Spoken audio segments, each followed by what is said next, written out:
And you may have seen a new survey which suggests that kids will consume up to 5 times more sugar during the summer holidays, with ice creams and drink mostly to blame. Apparently 8 out of 10 parents surveyed were concerned about the increase in sugar intake, but 1 in 3 said they're more likely to hand out treats during the summer holidays. Well, joining me now is Louise Macia, owner of the Health Kick and author of How Food Shapes Your Child, a nutritional cookbook, of course, for children. Welcome back to the studio. Hi, thank you. And just to prove that it works, you brought a child with you today. I have got my child with me today. And he's very well behaved. He's doing a bit of colouring at the Don't boat. speak too soon. No, I won't. Oh, he is. So, well done. He's colouring in dinosaurs at the moment. This is nothing new when it comes to kids and sugar, and it should really be no surprise that during the summer, perhaps they do take in more sugar than they would normally. Yeah, there's a couple of reasons why the summer is sort of quite prevalent for sugar intake. One is, and it's particularly hot at the moment, so a lot of the sugar that children consume is via drinks. So obviously we need to stay hydrated. So a big sugar intake in the summer, in the heat, is via sugary drinks.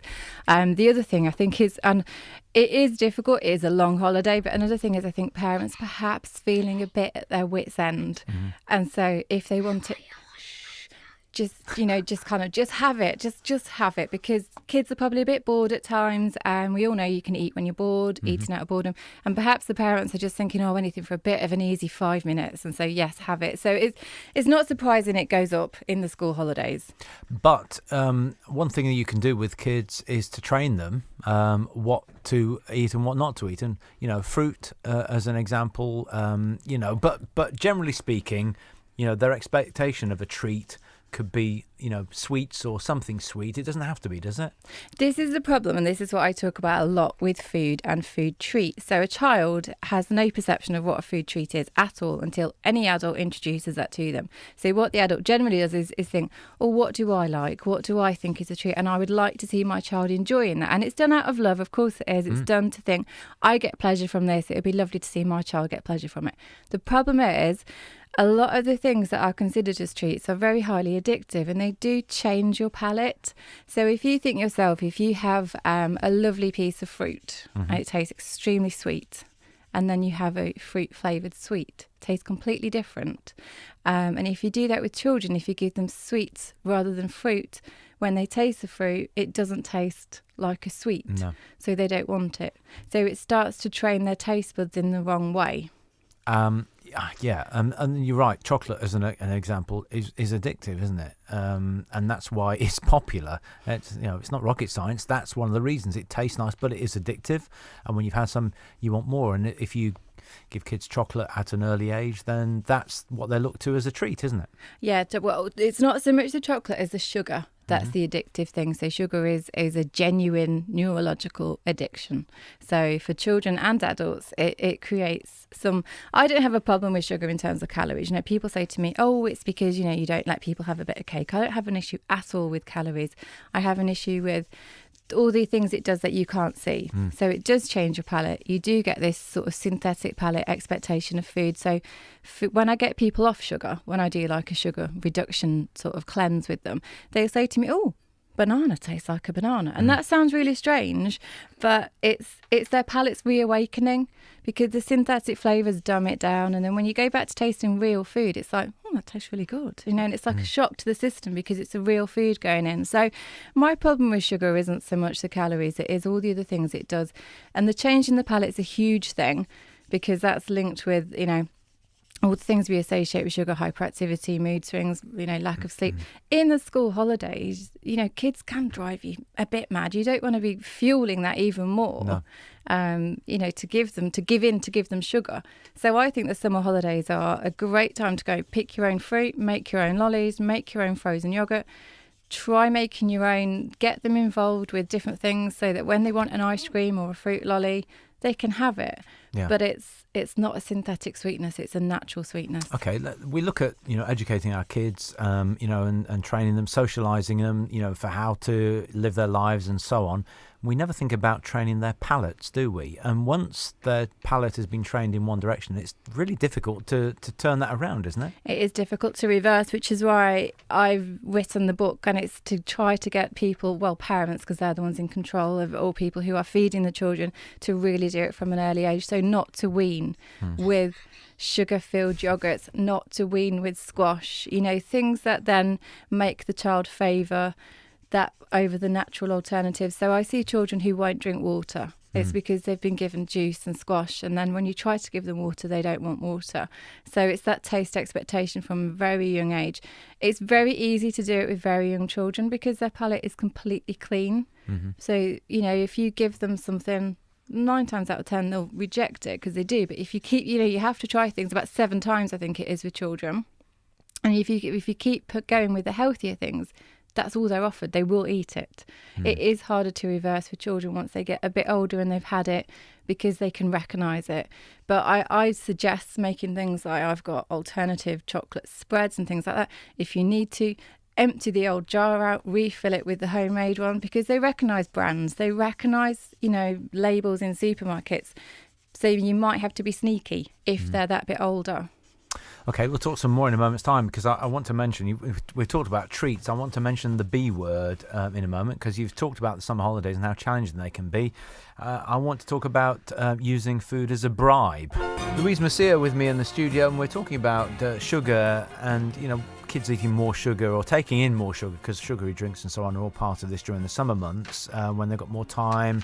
And, Louise, I was going to say, at a time where you're trying to entertain the kids or they're being difficult because they're bored or whatever, it's easy for parents to bribe them, isn't it? Oh, have this, have that, And you see it all the time. You see it in the city centre.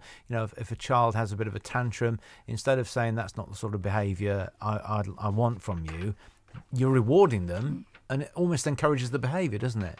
Yeah, food and reward is quite a tricky subject with children because different foods activate different parts of the brain. So particularly sugar and a combination of sugar and trans fats. And sugar and trans fats is what's basically making up a lot of the junk food. So not just sweet things, savoury things as well will have a lot of sugar in them. And what they do to the brain, they do actually light up parts of the brain that are linked with pleasure and reward.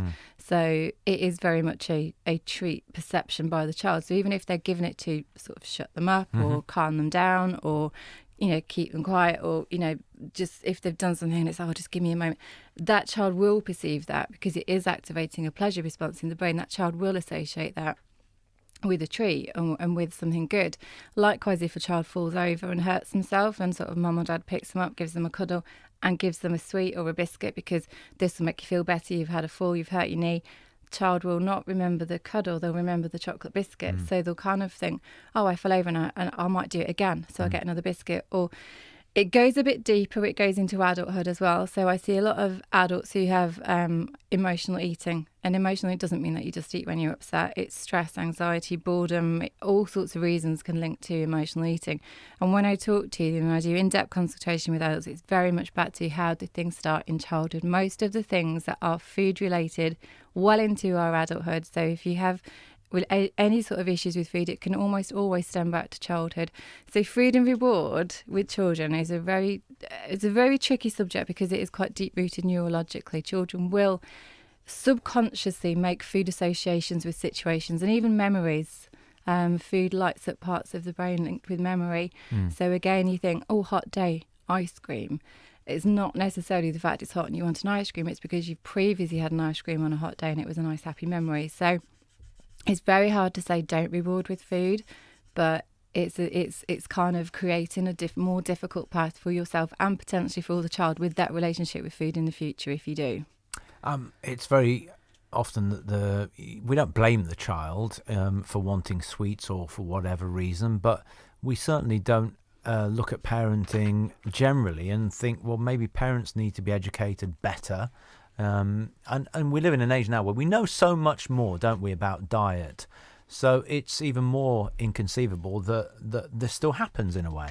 Yeah, I think there's a lot of education needed with, I think sort of generationally we've lost a bit of sort of nutritional knowledge and cooking knowledge as well. So I think it's not just the people who are children now, it's the people who are parents now who perhaps haven't had that and don't have that.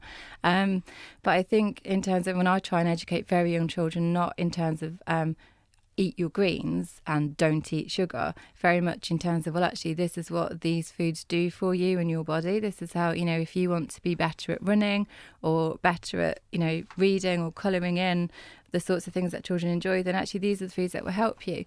If you kind of want your teeth to fall out, this is what will happen with these kind of foods. So children do want to be in control of what they eat. They don't want to be told what to eat. So if they understand themselves and they can make a decision themselves, rather than being told what they should and shouldn't have, they're more likely to embrace that for themselves. But of course, it's education with parents as well, to actually understand. And I get a lot of, well, I had this when I was young and it hasn't done me any harm. But unfortunately, the food landscape has changed a lot in the past 30, 40 years. So whilst we think, a bit of junk food didn't do us any harm, sweets never did us any harm, the ingredients that have gone into those things has changed significantly. Yeah. And that's the thing that does the damage. Specifically additives and all those other things that, we don't really understand or even look at the small print as well as we should. Your son's in the studio with us in the background, whispering occasionally. And, he is happy to, you said he has a spinach smoothie at the start of every day. Yeah, we have a green smoothie every morning. And he doesn't eat sweets. He doesn't like sweets as much as I guess most kids will be conditioned to like. But he gets value out of eating other things. Yeah. You like cooking, and he likes being involved in food and going to pick fruit and he'll make his fruit lollies, and he makes his own granola, and he enjoys being involved with the whole food. We go to the food shop together, and he actually writes his bit of his shopping list, and he'll go around with his trolley. So he's very much involved in understanding the food, where it comes from, and what he can do with it. And yesterday he decided, even though it was a ridiculously hot day, that he wanted to cook. So we made a cake, and yes, it was cake. It had sugar in.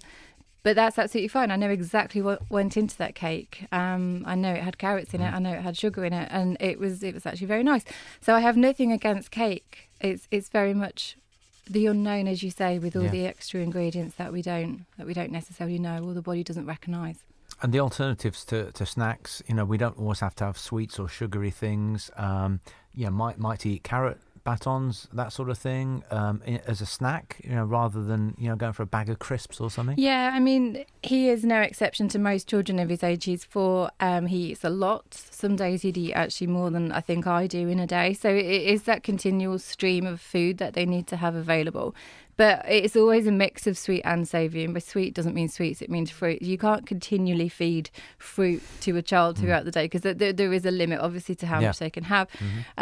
Whilst it's good for you, there's an upper limit. So, it's a combination of sweet and savoury things that he would have as snacks. Things like a lump of cheese. People can be a bit scared of cheese. I think it's fat, but it's actually, it's absolutely fine and good for them. It's about being prepared with children, because if you're not prepared, they'll suddenly think they're the hungriest thing in the entire world and just demand food right there and then, because their legs are hungry, their arms are hungry, they're so dramatic, they can't do anything without food. So it is about being prepared. But no, he of course he still has his moments. I'm not saying he's perfect with food. Sometimes we still have a battle, and I still have to hide certain vegetables. He knows they're there. He knows they're disguised in sauces. But it's sometimes with children, it's a textural issue as to why they won't have something. So. He's listening very intently. He's doing his colouring, but he's got his headphones on, and he's colouring. Did you see, by the way, you were telling me, did you see The Incredibles 2? Yeah? Do you want to tell me what it was like? So, it was good. Okay, what did you like about it then? So, I liked Jack. Oh. Is it funny? Yeah. Will I like it? Think so. Okay, good. It's in cinemas now. Okay, great. I might go and see that then. Thank you, both of you, for coming in today. I think we've it's been an interesting conversation, but we've learned a lot as well. And nice to meet you, Louise. Thank you for coming in. Thank you.